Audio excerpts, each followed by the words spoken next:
പ്രിയപ്പെട്ട വിദ്യാർത്ഥികളെ, issues in Indian politics എന്നുള്ള നമ്മുടെ കോർ പേപ്പറിൻ്റെ 5ാമത്തെ മൊഡ്യൂള് മാർജിനലൈസ്ഡ് സെക്ഷൻസ് എന്നുള്ള ഭാഗമാണ് ഇന്ന് നമ്മൾ ഡിസ്കസ് ചെയ്യുന്നത്. മാർജിനലൈസ്ഡ് സെക്ഷൻസ് എന്ന് വെച്ചാൽ അരികുവൽക്കരിക്കപ്പെട്ട വിഭാഗങ്ങൾ എന്നാണ് അതിൻ്റെ അർത്ഥമായിട്ട് വരുന്നത്. സമൂഹത്തിൻ്റെ നേതൃസ്ഥാനത്ത് നിന്ന് അല്ലെങ്കിൽ സമൂഹത്തിൻ്റെ പ്രമുഖ സ്ഥാനങ്ങളിൽ നിന്നൊക്കെ സൈഡായിട്ടുള്ള അല്ലെങ്കിൽ അതിൽ നിന്നൊക്കെ മാറ്റി നിർത്തപ്പെട്ടിട്ടുള്ള വിഭാഗങ്ങൾ എന്നാണ് ഇവിടെ മാർജിനലൈസ്ഡ് സെക്ഷൻസ് എന്നതുകൊണ്ട് അർത്ഥമാക്കുന്നത്. അപ്പോൾ നമുക്ക് ഈ പാഠത്തിൽ ഈ ഒരു മൊഡ്യൂളിൽ മാർജിനലൈസ്ഡ് സെക്ഷൻ എന്താണെന്നുള്ളതും അതിൻ്റെ എങ്ങനെയാണ് മാർജിനലൈസ്ഡ് സെക്ഷൻസ് ഉണ്ടായിട്ടുള്ളത് എന്നുള്ളതും എന്തെല്ലാമാണ് അവരനുഭവിക്കുന്ന പ്രശ്നങ്ങൾ, അവരുടെ പ്രശ്നങ്ങൾക്കുള്ള പരിഹാരങ്ങൾ എന്തെല്ലാമാണ്, ഭരണഘടനാപരമായി അവർക്ക് എന്തെല്ലാം പ്രത്യേക അവകാശങ്ങൾ ഉറപ്പുവരുത്തിയിട്ടുണ്ട് എന്നുള്ളതൊക്കെയാണ് ഡിസ്കസ് ചെയ്യാനുള്ളത്.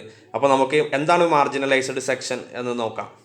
അപ്പോൾ മാർജിനലൈസേഷൻ എന്ന് പറഞ്ഞാൽ അരികുവൽക്കരിക്കുക. നമ്മളെ പുസ്തകങ്ങളിലൊക്കെ മാർജിൻ വരക്കുക എന്ന് പറയല്ലേ, അതേപോലെ സമൂഹത്തിൻ്റെ പൊതുധാരയിൽ നിന്ന് പൊതു സാമൂഹിക വ്യവസ്ഥിതിയിൽ നിന്നും മാറ്റി നിർത്തപ്പെട്ടിട്ടുള്ള വിഭാഗങ്ങൾ എന്നതാണ് മാർജിനലൈസേഷൻ എന്നതുകൊണ്ട് അർത്ഥമാക്കുന്നത്. അപ്പോൾ ചിലപ്പോൾ ചില വ്യത്യസ്തങ്ങളായിട്ടുള്ള ഭാഷൻ്റെ അടിസ്ഥാനത്തിലായിരിക്കാം, ചിലപ്പോൾ ആചാരങ്ങളുടെ അടിസ്ഥാനത്തിലായിരിക്കാം, മതവിശ്വാസത്തിൻ്റെ അടിസ്ഥാനത്തിലായിരിക്കാം, ജെൻഡറിൻ്റെ അടിസ്ഥാനത്തിലായിരിക്കാം. അങ്ങനെ പല രീതിയിലും മാർജിനലൈസേഷൻ എന്ത് ചെയ്യാം, സംഭവിക്കാം. അപ്പോൾ മാർജിനലൈസേഷൻ അനുഭവിക്കുന്ന വിഭാഗങ്ങളെ അപ്പോൾ നമ്മൾ നേരത്തെ പറഞ്ഞു, ഭാഷൻ്റെ അടിസ്ഥാനത്തിലായിരിക്കാം, ചിലപ്പോൾ അത് മതവിശ്വാസത്തിൻ്റെ അടിസ്ഥാനത്തിലായിരിക്കാം, ചിലപ്പോൾ ജെൻഡർ സ്ത്രീ പുരുഷൻ എന്നുള്ള വ്യത്യാസത്തിൻ്റെ അടിസ്ഥാനത്തിലായിരിക്കാം. ഇനി അങ്ങനെ പല രീതികളിൽ എന്ത് ചെയ്യാം, മാർജിനലൈസേഷൻ അനുഭവിക്കാം എന്നുള്ളതാണ്. അപ്പോൾ പലപ്പോഴും അരികുവൽക്കരിക്കപ്പെടുന്ന ഈ വിഭാഗത്തിലുള്ളവർ ഒന്നാമത് അവരനുഭവിക്കുന്ന ഏറ്റവും പ്രധാനപ്പെട്ട പ്രശ്നം എന്ന് പറഞ്ഞാൽ ദാരിദ്ര്യമാണ്. രണ്ടാമത് അവകാശങ്ങൾ പലപ്പോഴും അവർക്ക് നിഷേധിക്കപ്പെടും. അപ്പോൾ അവകാശങ്ങൾക്ക് വേണ്ടി പോരാടേണ്ടി വരും. പലപ്പോഴും ദാരിദ്ര്യം അനുഭവിക്കുന്നത് കൊണ്ട്, തൊഴിലില്ലായ്മ അനുഭവിക്കുന്നത് കൊണ്ടൊക്കെ അവർക്ക് പലപ്പോഴും സമൂഹത്തിൻ്റെ മുൻനിരയിലേക്ക് കടന്നു വരാൻ കഴിയാത്ത രീതിയിലുള്ള ഒരുപാട് പ്രശ്നങ്ങളുണ്ടാകും. പിന്നെ പൊളിറ്റിക്കൽ പാർട്ടിസിപ്പേഷൻ ഇല്ലാത്ത പ്രശ്നം, തീരുമാനങ്ങൾ എടുക്കുമ്പോൾ അവരെ പരിഗണിക്കാത്ത പ്രശ്നങ്ങൾ, അങ്ങനെ പല രീതിയിലുള്ള പ്രശ്നങ്ങൾ സമൂഹത്തിൽ ഉയർന്നു വന്നേക്കാം. അപ്പോൾ മാർജിനലൈസേഷൻ എന്നതുകൊണ്ട് എന്താണ് അർത്ഥമാക്കുന്നതെന്ന് നമ്മൾ പറഞ്ഞു. ഭാഷൻ്റെ അടിസ്ഥാനത്തിലോ അല്ലെങ്കിൽ മതത്തിൻ്റെ അടിസ്ഥാനത്തിലോ ജാതി വ്യവസ്ഥയുടെ അടിസ്ഥാനത്തിലോ അല്ലെങ്കിൽ ആചാരങ്ങളുടെ അനുഷ്ഠാനങ്ങളുടെ അടിസ്ഥാനത്തിലൊക്കെ ജെൻഡറിൻ്റെ അടിസ്ഥാനത്തിലൊക്കെ മാർജിനലൈസേഷൻ സംഭവിക്കാം എന്നുള്ളതും നമ്മൾ പറഞ്ഞു. അപ്പോൾ നമ്മളിവിടെ ഓക്സ്ഫോർഡ് ഡിക്ഷണറി എങ്ങനെയാണ് മാർജിനലൈസേഷനെ നിർവചിക്കുന്നത് എന്നുള്ളതാണ് ഇവിടെ പറയുന്നത്. അപ്പോൾ ഓക്സ്ഫോർഡ് ഡിക്ഷണറി പ്രകാരം the word marginalisation as an act of pushing something towards the margin or treating A person, group or concept as the insignificant or peripheral. Marginalisation എന്ന് വെച്ചാൽ ഒരു വ്യക്തിയെയോ ഒരു ഗ്രൂപ്പിനെയോ ഒക്കെ സമൂഹത്തിൽ അപ്രധാനമായി കണക്കാക്കുകയും അതുവഴി അവരെ നിസാരവൽക്കരിക്കുകയും പിൻനിരയിലേക്ക് തള്ളപ്പെടുകയും ചെയ്യുന്ന ഒരു ആശയത്തെ വിളിക്കുന്നതാണ് മാർജിനലൈസേഷൻ എന്ന് പറയുന്നത്. ഇനി റോബർട്ട് പാർക്കിൻ്റെ അഭിപ്രായത്തിൽ മാർജിനലൈസേഷൻ എന്നാൽ ഒരു വ്യക്തിയെ ഒരു ഗ്രൂപ്പിനെയോ അല്ലെങ്കിൽ മൊത്തത്തിൽ സമൂഹത്തിൽ പിന്നിലേക്ക് മാറ്റപ്പെടുന്നതിനെയാണ് മാർജിനലൈസേഷൻ എന്ന് അദ്ദേഹം വിളിക്കുന്നത്. ഓക്കെ, അപ്പോൾ പല രീതിയിലാണ് പലരും മാർജിനലൈസേഷനെ നിർവചിക്കുന്നത്. മറ്റു 2 ഡെഫിനേഷൻസ് കൊടുത്തിട്ടുണ്ട്, ഏതെങ്കിലും ഒരു ഡെഫിനേഷനൊക്കെ നോക്കിയാൽ മതി കറക്റ്റായിട്ട്. ഓക്കെ, അപ്പോൾ ഇനി മുൻപുണ്ടായിരുന്ന നമ്മുടെ ജാതി വ്യവസ്ഥ, മുൻപുണ്ടായിരുന്ന ലോകത്തുണ്ടായിരുന്ന അടിമത്ത വ്യവസ്ഥ, മുൻപ് ലോകത്ത് നിലനിന്നിരുന്ന പാട്രിയാർക്കി, ഇപ്പോൾ നിലനിൽക്കുന്നതാണ് എന്നാലും പാട്രിയാർക്കി, ഇത്തരത്തിലുള്ള പല വ്യവസ്ഥകളിലൂടെയും മാർജിനലൈസേഷൻ സംഭവിക്കാം എന്നുള്ളതാണ് അവിടെ പറയുന്നത്.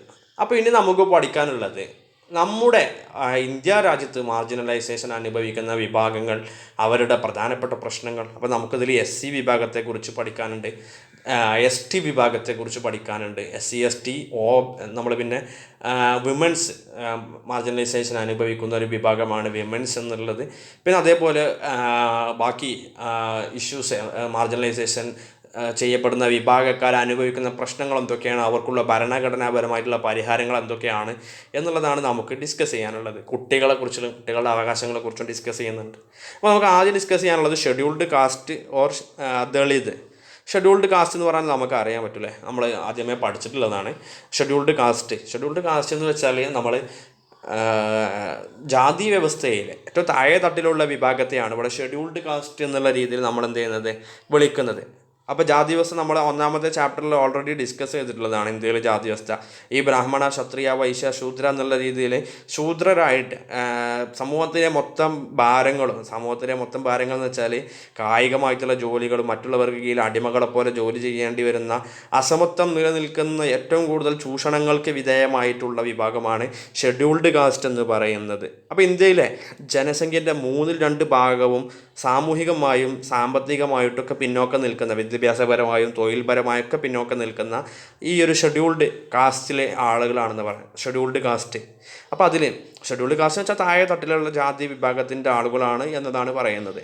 താഴ്ന്ന വിഭാഗത്തിൽ കൂടുതലും പിന്നോക്കം പോയി നിൽക്കുന്ന ഇവർ പട്ടികജാതിക്കാർ അല്ലെങ്കിൽ ദളിതർ അല്ലെങ്കിൽ പാർശ്വവൽക്കരിക്കപ്പെട്ടവർ എന്നുള്ള പല രീതിയിലൊക്കെ എന്ത് ചെയ്യുന്നുണ്ട്, വിളിക്കുന്നുണ്ട്.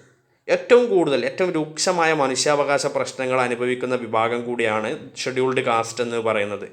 അപ്പോൾ ഇന്ത്യയിലെ ഒരുപാട് ആളുകൾ, ഇന്ത്യയിൽ ഷെഡ്യൂൾഡ് കാസ്റ്റ് ആയിട്ടുള്ള ഒരുപാട് ആളുകൾക്ക് ഏറ്റവും കൂടുതൽ മനുഷ്യാവകാശ പ്രശ്നം എന്ന് വെച്ചാൽ അവർ ജനിക്കുമ്പോഴേ താഴ്ന്ന ജാതിയിലായിരിക്കും. അതുകൊണ്ട് സമൂഹത്തിൽ ഒരുപാട് ചൂഷണങ്ങൾ അനുഭവിക്കേണ്ടി വരുന്നുണ്ട്. പിന്നെ അതേ സമയത്ത് അവർക്ക് വിദ്യാഭ്യാസം നിഷേധിക്കപ്പെടുന്നുണ്ട്. വിദ്യാഭ്യാസം നിഷേധിക്കുന്നതോടൊപ്പം ചെറുപ്രായത്തിലെ തൊഴിൽ ചെയ്യേണ്ടി വരുന്നുണ്ട്.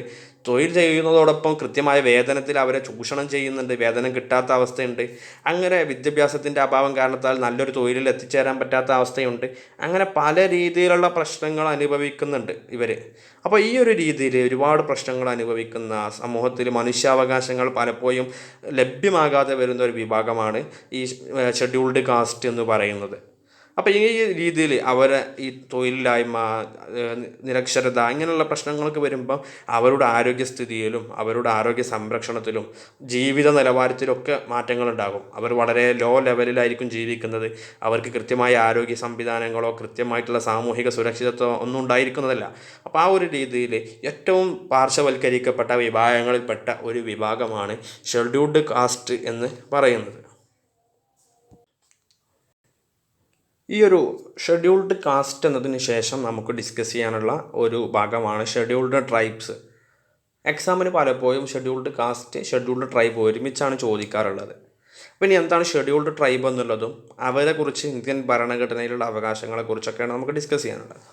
അപ്പോൾ ഷെഡ്യൂൾഡ് ട്രൈബുകളെ നിർവചിക്കുന്നത് ഇന്ത്യൻ ഭരണഘടനയുടെ ആർട്ടിക്കിൾ 342 പ്രകാരം ഷെഡ്യൂൾഡ് ട്രൈബായിട്ട് കണക്കാക്കുന്നത് ഗോത്രങ്ങളായിട്ടോ ഗോത്ര സമൂഹങ്ങളായിട്ടോ സമൂഹത്തിൻ്റെ നേതൃനിരയിലേക്ക് വരാതെ സമൂഹങ്ങളിൽ നിലനിൽക്കുന്ന, അതായത് നമ്മളെ നാട്ടിലെ ഈ ഒരു ഷെഡ്യൂൾഡ് ട്രൈബുമായി ബന്ധപ്പെട്ട് പറയുകയാണെന്നുണ്ടെങ്കിൽ അവർ ഗോത്രങ്ങളായിട്ടായിരിക്കും എന്ത് ചെയ്യുക, താമസിക്കുക. ഗോത്രങ്ങളായിട്ടും അല്ലെങ്കിൽ ഗോത്ര സമൂഹങ്ങളായിട്ട്, നമുക്ക് തന്നെ അറിയാം നമ്മളെ ആദിവാസി വിഭാഗങ്ങൾ, അവരൊക്കെ ഒരു ഗോത്ര സമൂഹമായിരിക്കും. അപ്പോൾ ഗോത്രങ്ങളായിട്ടോ ഗോത്ര സമൂഹങ്ങളായിട്ടോ ഒരു ഗ്രൂപ്പായിട്ട് ഒരു ഫാമിലി ഗ്രൂപ്പ് പോലെ നിലനിൽക്കുന്ന വിഭാഗത്തെയാണ് നമ്മൾ ഷെഡ്യൂൾഡ് ട്രൈബ് എന്നുള്ളത് കൊണ്ട് അർത്ഥമാക്കുന്നത്. അപ്പോൾ ഒരു വിഭാഗത്തെ എങ്ങനെ ഷെഡ്യൂൾഡ് ട്രൈബായിട്ട് കണക്കാക്കാം, ഷെഡ്യൂൾഡ് ട്രൈബായിട്ട് പരിഗണിക്കണം എന്നുണ്ടെങ്കിൽ ചില മാനദണ്ഡങ്ങളുണ്ട്. അപ്പോൾ എന്തൊക്കെയാണ് മാനദണ്ഡങ്ങൾ എന്നുള്ളതാണ് പറയുന്നത്. ഒന്നാമതായിട്ട് പറയുന്നത് പ്രാകൃതമായ സ്വഭാവ സവിശേഷതകളുടെ സൂചനകൾ. അപ്പോൾ ഷെഡ്യൂൾ ട്രൈബ് ഗോത്രവർഗ വിഭാഗക്കാരെന്ന് വെച്ചാൽ ഒരു പ്രാകൃത സ്വഭാവ സവിശേഷതകളായിരിക്കും അവർക്ക് ഉണ്ടാവുക. രണ്ടാമതായിട്ട് വ്യതിരിക്തമായ സംസ്കാരം, പൊതുസമൂഹത്തിൽ നിന്നും മാറിയിട്ട് കുറച്ച് വ്യത്യസ്തതയുള്ള സംസ്കാരമായിരിക്കും അവർ ഫോളോ ചെയ്യുന്നുണ്ടാവുക. മൂന്നാമതായിട്ട് ഭൂമിശാസ്ത്രപരമായ ഒറ്റപ്പെടൽ, അവർക്ക് ഭൂമിശാസ്ത്രപരമായ ഒറ്റപ്പെടലുണ്ടാവും. അവർ ഏതെങ്കിലും ടൗണിലോ അല്ലെങ്കിൽ പൊതുസമൂഹം താമസിക്കുന്നിടത്തേക്കൊന്നും വന്നിട്ട് അവർ സ്ഥിര താമസമാക്കുകയൊന്നുമില്ല. അവർ ഭൂമിശാസ്ത്രപരമായിട്ട് ഏതെങ്കിലും കാടിനെയോ അല്ലെങ്കിൽ ഏതെങ്കിലും നദികളെയൊക്കെ ആശ്രയിച്ച് അത് പ്രകൃതിയുമായി ഇണങ്ങി ചേർന്ന് ജീവിക്കുന്നവരായിരിക്കാം. അടുത്തൊരു സവിശേഷത പറയുന്നത് വലിയ സമൂഹവുമായുള്ള സമ്പർക്കത്തിൻ്റെ അഭാവം. അവർ പൊതുവെ സമൂഹത്തിലെ മുഖ്യധാരയിലുള്ളവരുമായി വലിയ രീതിയിലുള്ള ഒരു സമ്പർക്കത്തിൽ ഏർപ്പെടാറില്ല എന്നുള്ളതാണ്. അതാണ് വലിയൊരു സമൂഹമായിട്ടുള്ള സമ്പർക്കത്തിൻ്റെ അഭാവം എന്ന് പറയുന്നത്. നാലാമതായിട്ട് പറയുന്നത് സാമ്പത്തിക പിന്നോക്കാവസ്ഥ. അവർ പലപ്പോഴും സാമ്പത്തികമായിട്ട് പിന്നോക്കമായിരിക്കും. അഞ്ചാമതായിട്ട് ജനസംഖ്യാശാസ്ത്രം. ഇനി അവരെക്കുറിച്ചുള്ള ജനസംഖ്യാശാസ്ത്രമാണ് ഇന്ത്യയിലെ ഡെമോഗ്രഫി അനുസരിച്ചിട്ട്, ഇന്ത്യയിലെ ജനസംഖ്യ അനുസരിച്ചിട്ട് 2011 ഇന്ത്യയിൽ അവസാനമായി സെൻസസ് നടന്നിട്ടുള്ളത്. 2011 സെൻസസ് പ്രകാരം ഇന്ത്യയിലെ ഷെഡ്യൂൾഡ് ട്രൈബുകൾ ജനസംഖ്യ ഏകദേശം 104 ദശലക്ഷമാണ്. 104 ദശലക്ഷം. അതായത് ഇന്ത്യൻ ജനസംഖ്യയുടെ 8.6% ഇന്ത്യയിൽ ഷെഡ്യൂൾഡ് ട്രൈബായിട്ടാണ് എന്ത് ചെയ്യുന്നത് പരിഗണിക്കുന്നത്. ഇന്ത്യൻ ജനസംഖ്യയുടെ 8.6% ആൾക്കാർ ഷെഡ്യൂൾഡ് ട്രൈബ് വിഭാഗത്തിലുള്ളതാണ്. അപ്പോൾ ഇന്ത്യയിൽ ഏറ്റവും കൂടുതൽ ഷെഡ്യൂൾഡ് ട്രൈബുകളായിട്ട് കാണപ്പെടുന്നത് കൂടുതലും വടക്കു കിഴക്കൻ സംസ്ഥാനങ്ങളിലുള്ള ആളുകളാണ്. അപ്പം വടക്കു കിഴക്കൻ സംസ്ഥാനങ്ങളിൽ കാര്യമായിട്ടുള്ള സാന്ദ്രതയോടെ അവർ ഇന്ത്യയിലെ വിവിധ സംസ്ഥാനങ്ങളിലുണ്ട്. നമ്മുടെ സംസ്ഥാനത്ത് നമ്മുടെ ജില്ലയിലുണ്ട്. നമ്മുടെ ജില്ലയിൽ ആദിവാസി വിഭാഗമുണ്ട്. അവർക്ക് ഷെഡ്യൂൾഡ് ട്രൈബായിട്ടാണ് അറിയപ്പെടുന്നത്. അപ്പോൾ ഈ രീതിയിലാണ് ഇന്ത്യയിൽ ഷെഡ്യൂൾഡ് ട്രൈബ് എന്നുള്ള ആശയം നിലനിൽക്കുന്നത്. ആർട്ടിക്കിൾ 342 ഗോത്രങ്ങളായിട്ടോ ഗോത്ര സമൂഹങ്ങളായിട്ടോ ആയിരിക്കും അവർ താമസിക്കുന്നത്. പിന്നെ അവർ ഷെഡ്യൂൾഡ് ട്രൈബായിട്ട് പരിഗണിക്കാനുള്ള കുറച്ച് മാനദണ്ഡങ്ങളുണ്ട്. ഒന്ന് പ്രാകൃത സ്വഭാവ സവിശേഷതയായിരിക്കും, രണ്ടാമത്തേത് ഭൂമിശാസ്ത്രപരമായ ഒറ്റപ്പെടലായിരിക്കും, മൂന്നാമത്തേത് വലിയ സമൂഹമായുള്ള സമ്പർക്കത്തിൻ്റെ അഭാവം ഉണ്ടായിരിക്കും, നാലാമത്തേത് സാമ്പത്തിക പിന്നോക്കാവസ്ഥ ഉണ്ടായിരിക്കും. ഇതൊക്കെയാണ് അവരെ ഷെഡ്യൂൾഡ് ട്രൈബായിട്ട് പരിഗണിക്കുന്നതിനുള്ള മാനദണ്ഡങ്ങൾ. ഇനി നമ്മളിവിടെ ഇന്ത്യയിൽ സ്വന്തമായി ഭൂമിയില്ലാതെ കൃഷി ചെയ്യുന്നവരുണ്ട്, സാധാരണ ജോലിക്കാരായിട്ടുണ്ട്, അതോടൊപ്പം തോട്ടം തൊഴിലാളികളായിട്ടും മറ്റ് വ്യവസായ സ്ഥാപനങ്ങളിലെ സാധാരണ തൊഴിലാളികളൊക്കെ ആയിട്ട് ഷെഡ്യൂൾഡ് ട്രൈബ് വിഭാഗത്തിലുള്ളവർ ജോലി ചെയ്യുന്നുണ്ട്. അപ്പോൾ ഇന്ത്യയിൽ ഏറ്റവും കൂടുതൽ ഷെഡ്യൂൾഡ് ട്രൈബ്സൊക്കെ ജോലി ചെയ്യുന്നത് കാർഷിക മേഖലയിൽ തന്നെയാണ്. അവർ കൃഷിയുമായി ബന്ധപ്പെട്ട് ഉദാഹരണത്തിന് ഈ തോട്ട മേഖലകളിലൊക്കെ ഏറ്റവും കൂടുതൽ ജോലി ചെയ്യുന്നത് ഷെഡ്യൂൾഡ് ട്രൈബ് വിഭാഗത്തിലുള്ളവരാണ്. ഇനി സമൂഹത്തിലെ വ്യത്യസ്തങ്ങളായിട്ടുള്ള പ്രശ്നങ്ങൾ ഇവർ അനുഭവിക്കുന്നുണ്ട്. ഇവരുടെ പ്രധാനപ്പെട്ട പ്രശ്നമാണ് ദാരിദ്ര്യം. ഒന്നാമത് ഇവർക്ക് ദാരിദ്ര്യം എന്ന് വെച്ചാൽ പലപ്പോഴും ചെറിയ കൂലിയിൽ വർക്ക് ചെയ്യേണ്ടി വരുന്നുണ്ട്. പിന്നെ അതേപോലെ എക്സ്പ്ലോയിറ്റേഷൻ, ചൂഷണം അനുഭവിക്കുന്നുണ്ട്. അവർക്ക് എഡ്യൂക്കേഷൻ രംഗത്തേക്ക് കടന്നു വരാൻ കഴിയാത്ത അവസ്ഥ, ഇനി കടന്നു വന്നാൽ തന്നെ അവർക്ക് പഠിക്കാൻ കഴിയാത്ത അവസ്ഥയുണ്ട്. അതോടൊപ്പം മെച്ചപ്പെട്ട ആരോഗ്യ സംവിധാനങ്ങളോ സുരക്ഷിതത്വം ഇല്ലാത്ത ജീവിതമൊക്കെയാണ് അവർ ഫോളോ ചെയ്യുന്നത്. അപ്പോൾ അതുകൊണ്ട് തന്നെ പല രീതിയിലുള്ള പ്രശ്നങ്ങൾ അവർ അനുഭവിക്കുന്നുണ്ട്. അപ്പോൾ ഇന്ത്യയിൽ ഷെഡ്യൂൾഡ് കാസ്റ്റ് അഥവാ പിന്നോക്ക ജാതി വിഭാഗത്തിലുള്ള ഷെഡ്യൂൾഡ് ട്രൈബ് വിഭാഗത്തിലുള്ളവരൊക്കെ ഏകദേശം 25% ജനസംഖ്യൻ്റെ ഭാഗമായിട്ടുണ്ട് എന്നാണ്. അപ്പോൾ സാമൂഹിക പിന്നോക്കാവസ്ഥയും അതോടൊപ്പം സാമ്പത്തിക പിന്നോക്കാവസ്ഥയും അവർ അനുഭവിക്കുന്ന പ്രധാനപ്പെട്ട പ്രശ്നങ്ങളാണ്. ഇന്ത്യയിൽ ഭരണഘടനയുടെ നിർമ്മാതാക്കൾ ഇവരുടെ പ്രശ്നങ്ങൾ കൃത്യമായി അഡ്രസ്സ് ചെയ്യാൻ അന്നത്തെ കാലഘട്ടത്തിൽ തന്നെ ശ്രമിച്ചിട്ടുണ്ട്. അപ്പോൾ ഇന്ത്യൻ ഭരണഘടനയിൽ അതുകൊണ്ട് തന്നെ ചില പ്രത്യേക അവകാശങ്ങൾ അവർക്ക് നൽകിയിട്ടുണ്ട് എന്നുള്ളതാണ്. അതൊക്കെ ഇന്ത്യൻ ഭരണഘടനയിലെ ഷെഡ്യൂൾഡ് കാസ്റ്റ്, ഷെഡ്യൂൾഡ് ട്രൈബ് വിഭാഗത്തിൻ്റെ പിന്നോക്കാവസ്ഥയൊക്കെ പരിഹരിക്കുന്നതിനും അതോടൊപ്പം അവകാശങ്ങൾ ഉറപ്പാക്കുന്നതിനും ഇന്ത്യൻ ഭരണഘടനാ നിർമ്മാതാക്കളും ഡോക്ടർ BR അംബേദ്കറിൻ്റെ നേതൃത്വത്തിലുള്ള ഡ്രാഫ്റ്റിംഗ് കമ്മിറ്റിയുടെ ശ്രമങ്ങളൊക്കെ നടന്നതിൻ്റെ ഫലമായിട്ട് ഒരുപാട് അവകാശങ്ങൾ അവർക്ക് ഇന്ത്യൻ ഭരണഘടനയിൽ നൽകിയിട്ടുണ്ട് എന്നുള്ളതാണ് പറയുന്നത്. അതിൽ ഏറ്റവും പ്രധാനപ്പെട്ട ഒരാശയമാണ് ഇന്ത്യൻ ഭരണഘടനയിലെ constitutional safeguards of SC വിഭാഗത്തിന്, ഷെഡ്യൂൾഡ് കാസ്റ്റ് വിഭാഗത്തിനും ഷെഡ്യൂൾഡ് ട്രൈബ് വിഭാഗത്തിനും ഇന്ത്യൻ ഭരണഘടന നൽകുന്ന സംരക്ഷണങ്ങൾ എന്തൊക്കെയാണ് എന്നുള്ളത് നോക്കാം.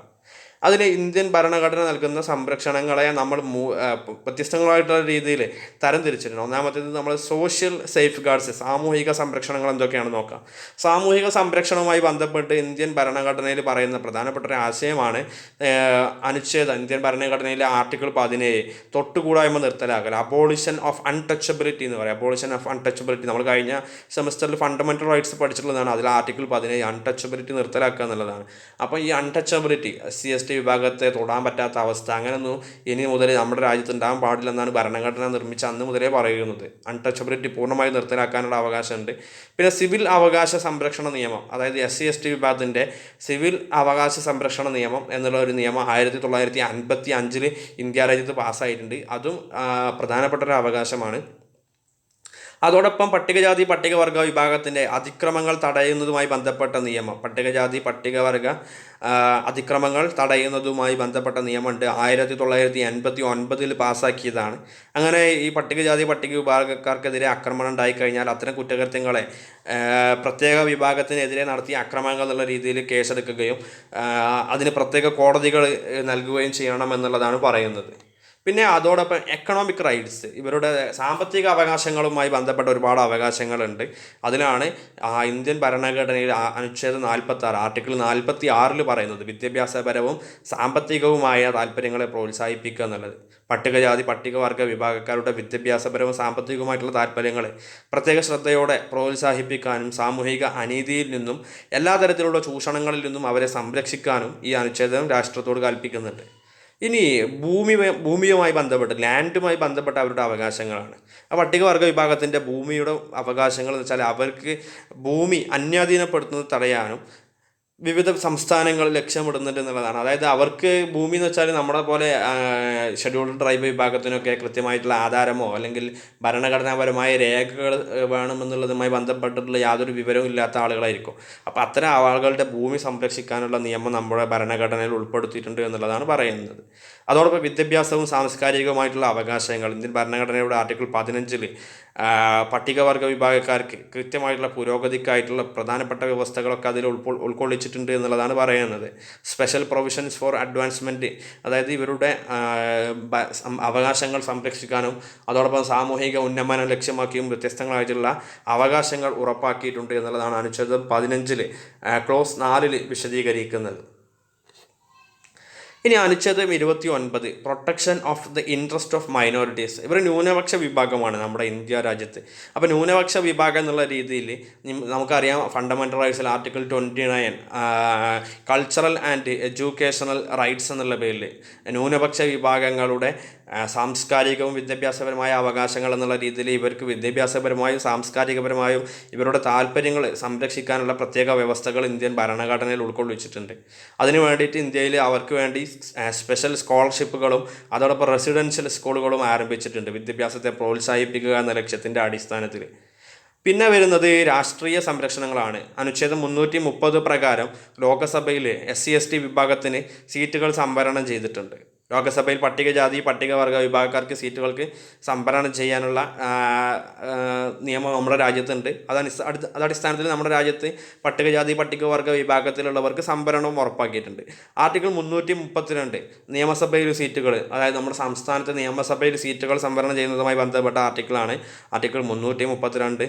അതോടൊപ്പം 243 ഡിയും 243 ടിയും, അതായത് പഞ്ചായത്തി രാജ് ഇൻസ്റ്റിറ്റ്യൂഷൻസിൽ മുനിസിപ്പാലിറ്റികളിൽ സീറ്റുകൾ സംവരണം ചെയ്യുന്നുണ്ട്. അതായത് ഓരോ പഞ്ചായത്ത് രാജ് ഇൻസ്റ്റിറ്റ്യൂഷൻസിൻ്റെ കീഴിലും അവിടെ എത്ര ശതമാനമാണോ ജനസംഖ്യ SC/ST വിഭാഗത്തിൻ്റേതുള്ളത് അതിൻ്റെ അടിസ്ഥാനത്തിൽ അവർക്ക് അത്രയും ശതമാനം സീറ്റുകൾ സംവരണം ചെയ്തിരിക്കണം എന്ന വ്യവസ്ഥയും നിലനിൽക്കുന്നുണ്ട്.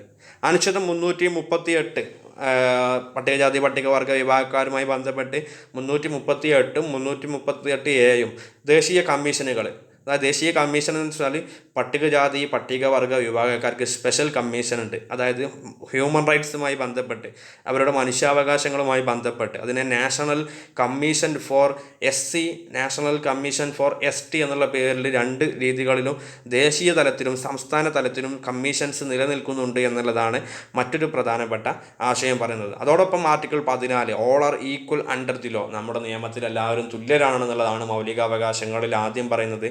Then equal protection of law, നിയമം എല്ലാവർക്കും തുല്യ സംരക്ഷണം ഉറപ്പാക്കണമെന്നുള്ളതും ഇതുമായി ബന്ധപ്പെട്ട് പറയുന്ന പ്രധാനപ്പെട്ട അവകാശങ്ങളാണ് എന്നതാണ് സൂചിപ്പിക്കുന്നത്. ഇനി ഇന്ത്യയിലെ പട്ടികജാതി പട്ടികവർഗ വിഭാഗങ്ങൾക്ക് നിയമസഭകളിൽ, അതായത് സംസ്ഥാനത്തിൻ്റെ നിയമസഭകളിൽ സംരക്ഷണമുണ്ട്. അതുമായി ബന്ധപ്പെട്ട് നമ്മൾ നേരത്തെ പറഞ്ഞു ഓരോ സംസ്ഥാനത്തും എത്രയാണോ അവരുടെ ജനസംഖ്യ അതടിസ്ഥാനത്തിൽ അവർക്ക് സംവരണം നൽകിയിരിക്കണം എന്നുള്ളതാണ് പ്രധാനപ്പെട്ട വ്യവസ്ഥിതി. ഇനി ഇങ്ങനെ പട്ടികവർഗ വിഭാഗത്തിനും പട്ടികജാതി വിഭാഗത്തിനൊക്കെ സംരക്ഷണം ഉറപ്പാക്കുന്നതുമായി ബന്ധപ്പെട്ട ഒരുപാട് നിയമങ്ങളുണ്ടല്ലോ. അപ്പോൾ അതിൻ്റെ ലക്ഷ്യം എന്തൊക്കെയാണെന്നുള്ളതാണ്.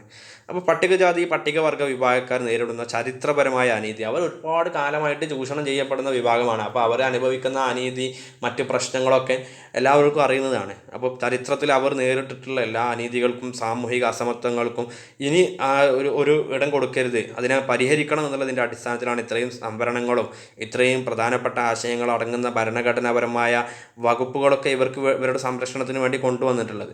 പിന്നെ സീറ്റുകൾ സംവരണം ചെയ്യുന്നതോടെ സമൂഹത്തിൽ ഇവരെ ശക്തിപ്പെടുത്താൻ കഴിയുമെന്നുള്ളതും അതോടൊപ്പം തെരഞ്ഞെടുപ്പ് പ്രക്രിയയിൽ കൃത്യമായി പങ്കെടുക്കാൻ അവരെ പ്രാപ്തരാക്കാനും കഴിയുമെന്നുള്ളതാണ് ലക്ഷ്യം വെക്കുന്നത്. അപ്പോൾ ഓരോ സംസ്ഥാനത്തും നിയമസഭയിലും അതോടൊപ്പം പഞ്ചായത്ത് രാജ് ഇൻസ്റ്റിറ്റ്യൂഷൻസിലൊക്കെ സംവരണം ഏർപ്പെടുത്തുന്നുണ്ട്. ജനസംഖ്യാനുപാതികമായിട്ടാണ് ഈ സംവരണ പ്രവർത്തനങ്ങളൊക്കെ നിലനിൽക്കുന്നത്. ആ ഒരു രീതിയിൽ പട്ടികജാതി പട്ടികവർഗ വിഭാഗത്തിൻ്റെ സുഗമമായിട്ടുള്ള ജീവിതം മുന്നോട്ട് പോകുന്നതിനുള്ള അവകാശങ്ങൾ ഉറപ്പുവരുത്താൻ ഭരണഘടന ശ്രമിച്ചിട്ടുണ്ട് എന്നുള്ളതാണ് നമുക്ക് പറയാൻ പറ്റുക.